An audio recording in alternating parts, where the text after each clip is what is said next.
No. Yeah. No? Okay. No. Approval of the agenda, please. Sure. Sure. Awesome. Adoption of the minutes from January 25th, 2022. Great. Yes. Okay, moved and seconded. Thank you. Any business arising from those minutes? No. None. All right, perfect. All right, let's move into reports. Chief, whenever you're ready for the operational report for fire, the floor is yours. Get off, Mike. Good afternoon, everybody. Great to see everybody again. The operational report for January 19th through to February 17th, 2022 reads as follows. Total fire inspections were 20. Fire inspections were 7. Follow-up inspections were 1. Complaint inspections 2. Inspections with hazardous compliance issued were 6. Files closed. We were able to close 4. Plans and review and consultations there were 7. And lucky to report that there were no fire investigations required. With regards to emergency responses, there were 53, of which Station 1 had 34 and Station 2 had 15. Inspector call-outs, there were also 4. So the total time for calls, 26 hours and 2 minutes. That was divided up. Station 1 had 14 hours and 26 minutes, Station 2 had 10 hours and 5 minutes, and the inspector call-outs equaled up to 1 hour and 40 minutes. And of course, with COVID, where we're at with COVID, there was no weekly training. However, I do like to mention that we do have an online training session coming up here shortly, and it's sponsored by the Maritime Fire Chiefs Association. So that'll be coming up here in the next couple of days. The guys are going to be able to attend online. And also, there were no departmental activities, as we were not around in the community during COVID. Okay, thanks, Chief. Just a quick question to interrupt. I see someone in the, sorry, Rory, if you're there, I see someone in the waiting room. So Chair, that is Sue Skeffington, who's going to give some commentary and updates on bylaw relating to handicap parking or disabled parking. Okay, perfect. I wasn't sure. It popped up on my screen to admit, and I wasn't sure if Rory was taking care of that or not. So, okay. Any questions for the chief with regards to the operational report? None. Councillor Duran, anything? No, I'm good there, Greg. Thank you. Okay, Chief. Whenever you want to do fire updates. Yeah, just a couple there. Station 3, we reported on a presentation to council back in January 24th, and the executive team continues to meet. Also, the fire prevention bylaw, we're looking for a date, preferably on a Saturday morning sometime soon, hopefully before fishing season starts, so we can get that up and going, get all the questions answered. Also, we have 18 candidates still at the fire school. They're doing very well, and we had an interview last week of one individual who will probably be coming into Station 1 as we go along a little further. The operational budget, as you're aware, is in progress. And just want to say thank you to all the storm duty crews that we've been doing in the last in the last month or two. We've had a lot of storms, as everybody knows, and also an extra duty crew when the COVID truck came through town, protest. And also, want to share that we done a response back on February 2nd down at the Lieutenant Governor's home, and Lieutenant Governor Antoinette Perry passed along a very nice thank you letter. And we'll be putting that up on the notice board for the guys at Station 1. So thank you very much for her letter as well. And I think that concludes my report. Mr. Chair? All right, thanks, Chief. Yes, as I said last meeting, the police department, as well as all the departments, including fire, a huge pat in the back during the protest, and again with the amount of storms and stuff and the crews. So thank you, Chief. Pass that along to the firefighters, please. Will do. Any questions for the chief? No. No, I don't have any. Well, Chief, you're getting off easy. I think we're gonna pelt Brad for a bit. So Very good. all right, I'll be sideline. Chief. Whenever you're ready, you can go into operational, please. Thank you, Chair. Calls for service in January were 1,118 compared to last year, which was 1,142. So fairly steady there. We would expect that to increase probably by, once we get out of COVID-related times, probably by another 100 calls for that time of year. So we're getting back to where, close to back to where we were. Freedom Convoy, as you mentioned, was held here in Charlottetown on Saturday, the 12th of February.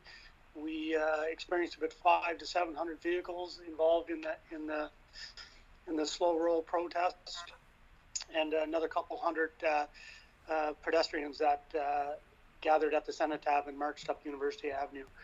The overtime costs associated to the protest for us were $20,000, close to $21,000 for that single day. So it's not without its budget impacts. The COVID-related protests around the provincial, the Province House building continue, and last weekend we seen another gathering of protesters there, and we had no issues there also. We continue to communicate these types of events to the public and the people impacted, and we have received several thank yous from the public and business community related to that communication. So certainly we appreciate that, and we will continue to do so. We also seen a large drug and weapons seizure in Ward 2 on Kensington Road on the 9th of February, and I'd like to give our street crime unit and our tactical unit a pat in the back for work well done there. And that concludes my operational report, Chair, and I move into personnel. Thanks, Chief. Any questions with respect to operational? You're good, Councillor Drawn? Okay. Yes, I am, Greg. Thanks. Okay, no problem. Okay, let's move into personnel. We currently have 4 members of the police service that are self-isolating due to being close contacts with someone with COVID. Jim Duran has returned his first day back after completing the computer forensic examiner's course at the Canadian Police College in Ottawa. So congratulations to Jim.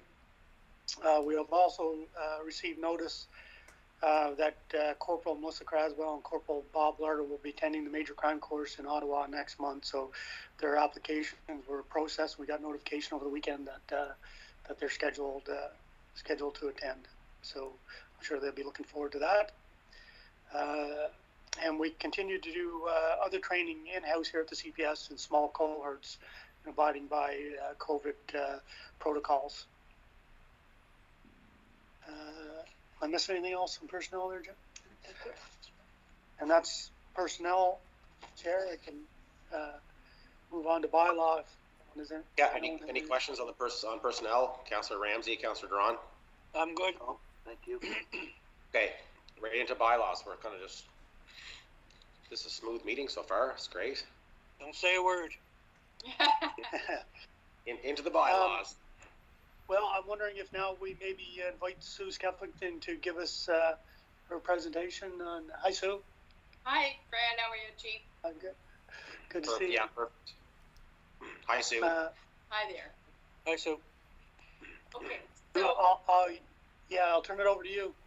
all right. Thank you. For those who aren't aware, I spoke, and I want to thank everyone for inviting me into this important meeting and allowing me to present. I'd also like to thank my Ward 4 City Councillor Mitchell Tweel for supporting and championing this potential amendment. When Mitchell and I first spoke about this, and for those who are not aware, this amendment is allowing anyone with a valid, accessible disability parking permit to park at any meter on any street without putting coinage in for the amount of time that is on that meter. So it's not like they can park overnight or for extended periods or anything like that. It just allows for the person with that valid parking permit to park in an area close. If they need to go into a business that doesn't have a space, an identified space close to it that they can pull up, show or display their valid permit, run into that business for whatever they need without putting coinage or parking at any meter. So at the time, Mitch and I come up with a somewhat of an action plan. He wanted me to collect more information as to what other potential cities in the Maritimes or Atlantic provinces have that type of amendment.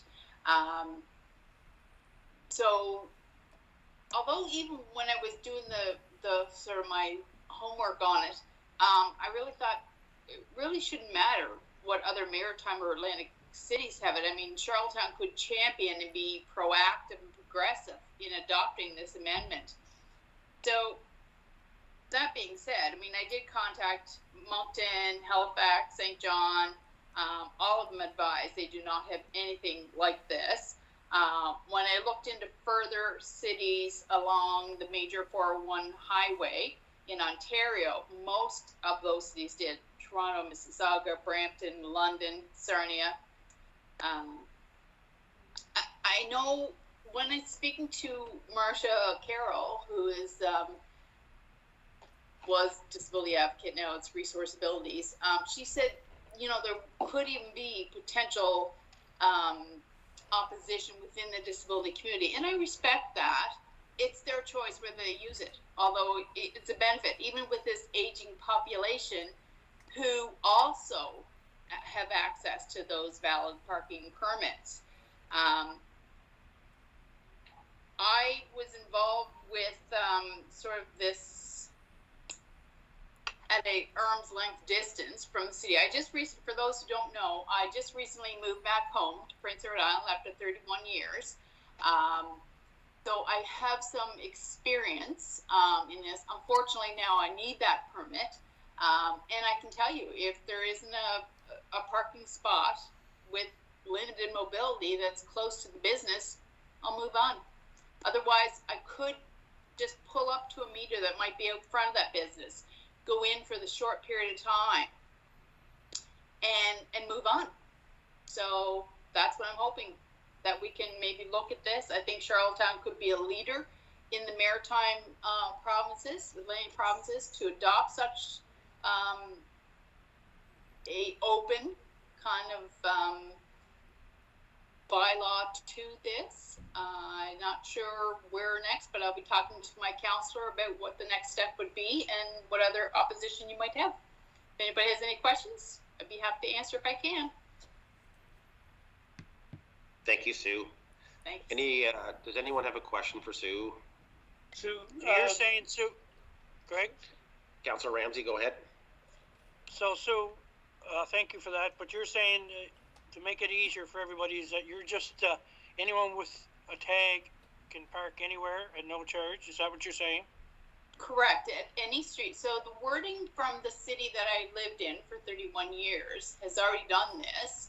They've run it through legal, they've run it through, and I can forward you the link to anyone who wants it.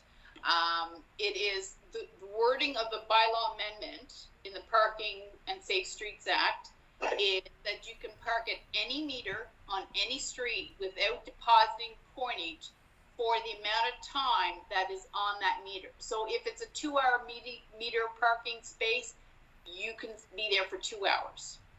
It's not like you can park there overnight. Okay. Sue, just a quick question for you. So on that, how would we know how long they were? So if they pull in, there's no money in the meter, so there's no time on there. We know that it's a 2-hour. How would we be able to gauge that? You know, that's not 3 or 4 hours. Just curiosity kills the cat.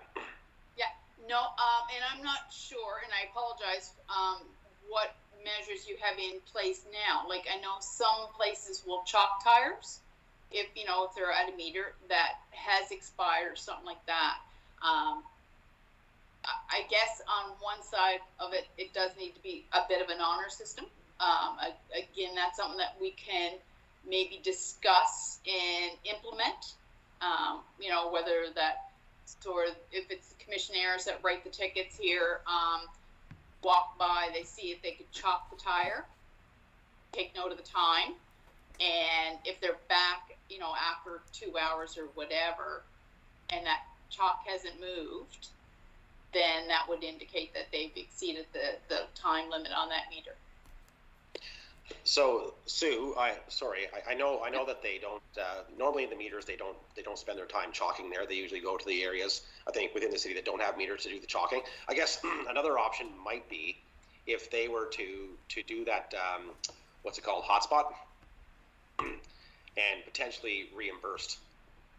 Is that, I mean, that might be an option too, where they have a phone, click into the hotspot. I'm just saying as a potentially an alternative for free parking. I mean, I'm open to any suggestion. I don't know what the sort of the next protocol would be to do that. Again, I'm unfamiliar. Hopefully maybe Mitchell Tweel can find that information out for me, or, you know, I don't want to create work. I mean, if they were to reimburse, you don't want to be issuing the ticket, going through all the expense of people processing the ticket, putting it into the database, having that person come and pay, you know, and then reimburse. That's a labor intense, I think, workaround. But I'm open. Like, I'm not sure. You guys are the specialists. Yeah, Sue, I think, I mean, I can't speak for the rest of council in this meeting, but I can say that, you know, I like the idea and certainly interested in sitting down with you and pursuing further. Okay. I think it's a good idea. So again, I don't know how Councillor Ramsey or Councillor Duffy or Duran feel, but kind of open the floor up to them. I can, Yeah, go ahead, Chief. yeah, Sue, we always look at ways for, you know, improving situations for people with disabilities, and we've done quite a bit there. And I think there is ways that we can improve it. I think it's kind of might involve a little bit of technology, because I've been involved in the parking bylaw enforcement quite some time here, and unfortunately there is a lot of abuse. So we'd want to be able to mitigate that somehow, just to make sure that the people that needed the spots and people weren't taking advantage of the situation. And you know, I'd certainly be happy to assign a point person from the police to work with you to look at potential solutions and try to move this forward. I think it is important, but I think we just got a little bit of more work to do. I agree, and I appreciate that, and absolutely, I'd be more than happy to work with somebody. I have a contact at City Hall, again, where this originated from, that I know would be more than happy to help us, I think, as well. City Hall of the city where I just moved from. Yeah, so Chief, good idea. So if that's the next step, maybe if the next step is assigning a point person to further chat with Sue, come up with ideas that can be taken maybe back to this committee, be it next month or the month after, and see if we can move this along. And yeah, like I said, good initiative. So, okay. Again, it's just a progressive. I think, again, even with the aging population that have access to those parking permits to help them, you know, as well. But yeah, as far as technology or anything else that we can do, I'd be willing to help and work with somebody on it. That'd be awesome. Okay, perfect, Sue. Councillor Ramsey, Councillor Duffy, Councillor Duran, any questions for Sue? Thoughts? No, I think the chief had the right idea. We should explore it a little bit more and go from there. Okay, thank you, Councillor Ramsey. Councillor Duffy, Councillor Duran. Sorry, Mike, you're muted. I'm good, Greg. Thank you. Okay, still muted, Mike. There you go. Yeah, all right. Yeah, sorry I'm late. A little errand to run there. I just came in at the tail end of it, so I'll catch up with Peter or Councillor Rivera or Councillor Ramsey or somebody there along the way. Yeah. Thanks a lot. Yeah. Okay, So perfect. I guess Chief, you'll just send me figure out who would be the point person, and then we'll go from there.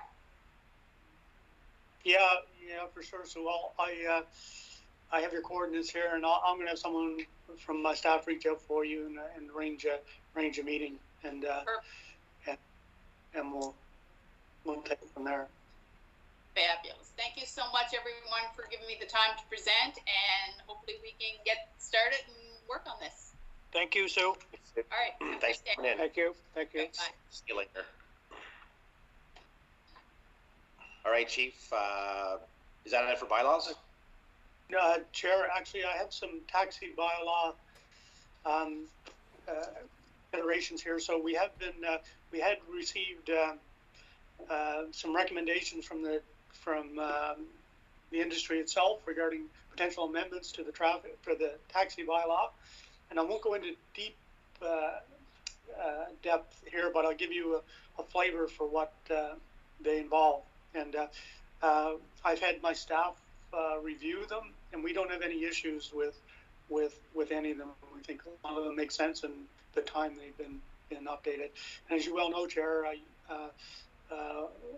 that is not an easy group sometimes to get a consensus on. So so we're happy that they were able to bring these forward. But anyway, I'll start. So the first recommendation from them is to extend the taxi inspections from inspected every 6 months to every 12 months, and we have no issue with that. Yeah, Chief. I think if anything, especially during tour season, I'd rather, I'm okay with a year as long as the year it commences, let's say, from April, May as your inspection date every year. Just seeing that our tourism year is kind of a key piece. Yeah. Once we get again, Yeah, so it'd be good to have. Fair enough. I'll note that, Chair.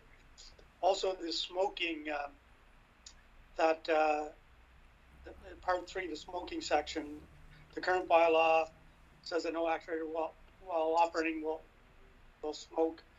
They must be neat and clean in appearance. Request, and D of that section notes that they must request permission from his or her passengers before smoking, and may request his or her passengers to refrain from smoking. We would like to, and they would like to remove that all together and just have no smoking. Yeah, as long as the no smoking in the vehicle is not a cab driver kind of going up the road with his hand out the window, with a cigarette going, that still counts as smoking in the vehicle. And I've seen that many times. Yeah, I hear you. I've witnessed that a few times. Yeah. Okay, sounds good. So, as it relates to taxi stands in Part 4, the current section reads, every person who wishes to operate a taxi stand shall establish a place of business to which the application relates, is equipped with a suitable communication system enabling two-way contact with the vehicles, and 3, provides off-street parking for 30% of taxi cabs registered at the place of businesses. And 4 is equipped with a business telephone, which is listed by the telephone company under the trade name under which it operates. They are proposing changes to that section, which would now make it read, every person who wishes to operate a taxi stand shall establish that place of business to which the application relates is equipped with a suitable communication system enabling two-way contact with the vehicles, and is equipped with a business telephone which is listed by telephone company under the trade name for which it operates. So I guess what they're looking to do is remove the requirement for 30% of taxi cab parking. And so, Chief, is this change due to that? I think it was maybe last summer we were getting complaints from some of the taxi companies with respect to one company operating out of the Parkade or something, or in the BCG Tower, whatever that is, downtown. Is this where this derives from? Chair, I think that's part of it, but I think some of it, is just more fundamental than that, because the next section I'm getting into is fares, and they're looking for an increase in fares also, and so I think there's a few things. So Right now, the fare zones, the way the rating system goes now is by a zone system, and it's complicated system because it's the cost is formulated on how many zones you pass through or which zones you pass through. So right now, as an example, a fare from Acadia Drive to Beach Grove Road cost $8.75. In their new zone pricing, that would be raised from $8.75 to $10.25. So it's additional.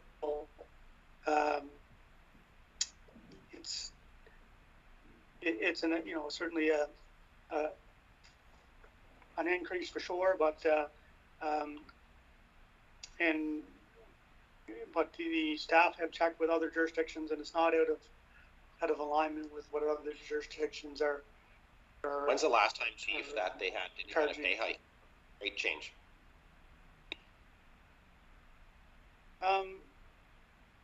The last time that it was modified, it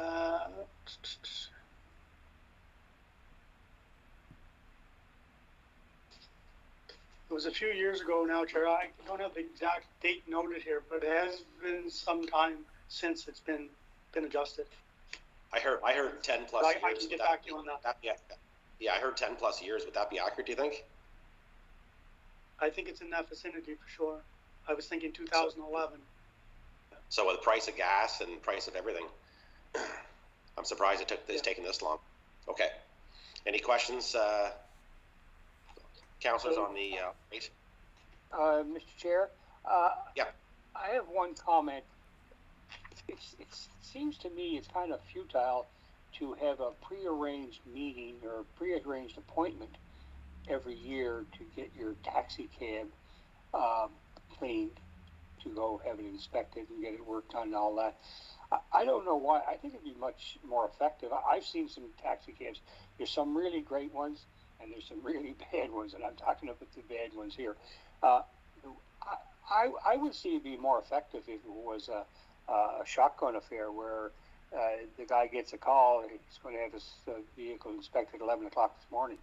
Because, I mean, if he knows a year in advance or 6 months in advance that he's going to get his cab inspected on the 13th of June, he's got 6 months to clean it up, and it'll look like a funeral car when he arrives. But the day after that's done, he's right back to where he started before. So I don't know. It's just like auditing books. I don't think the auditors I've dealt with, they don't give you a 3-week warning that they're coming. They just come in and say, give us the keys, and that's how effective audits are done. But I don't know why we don't have just kind of the surprise, not to be mean or hard to get along with, but to be effective. Yeah. Well, I can certainly discuss that with Constable Sutcliffe, the bylaw officer, and see what that may involve, or maybe he has some other contacts. But I can certainly bring that up. As you know, because I think that does make sense in a certain aspect, because Councillor Duffy's right. It's like putting your Sunday best on to go to church. So maybe we'd get greater compliance to the regulations if there was, or maybe it's a hybrid. Maybe it's both. Maybe it's a yearly check, and then it's a spot check throughout the year. I'll have to look at logistically what that would entail, and talk to our bylaw officer, and before we put any of these through for the council for resolution or changes, we will consult further. They're in your packages for this committee, and you have a chance to review them. And if you see anything else that jumps out, please let us know. We'll be reviewing this and putting it forward in the weeks and months to come. I think to Councillor Duffy's suggestion, having officers in street clothes, doing periodic checks throughout the summer, just calling for a taxi getting picked up, I think is what Councillor Duffy might be targeting here. I think we've done that in the past. to make sure the fares are consistent, make sure that the cleanliness is there, things of that nature. So maybe we just need to do a few of those during the summer. I'll tell you a little tale. I was talking to a gentleman at a house party, maybe a year and a half ago. He flew in from Australia. He married into my clan, so that's how we were. And I asked him how his trip was. He said his trip was excellent until he got to the Charlottetown Airport, and it was terrible. From the Charlottetown Airport to downtown Charlottetown, the cab was filthy, and the driver was of need of work also. So when somebody travels for 32 hours, and the only thing that sticks in their mind is how unsavory the trip was from the Charlottetown Airport to downtown Charlottetown, there something has to be done. Thank you. Okay. That's it for bylaws. Okay. Any questions? Councillor Duran, Ramsey? I'm fine. Okay. I'm good, thank you. All right, let's move into police, community Turn it policing. over to Deputy Karen McCarron now for community policing update. Okay, thank you. So we've received 4 or 5 emails from the public thanking us for different things. From the downtown, Charlottetown.com. They wanted to thank us for the great effort with the slow roll protest. They were pleased that we notified all the businesses downtown beforehand so they knew what was coming. Another one for Tim Kaiser. Even though this person received a ticket, she wanted to give kudos for Tim for his professionalism and being empathetic. Another one for Constable Cross on a job well done for a call she was on for an attempted suicide, and how she kept calm and helped the person through it and get them to the hospital. And another one for Christy McKay and her work with the PEI Torch Run for all her volunteer work. That's what I have there.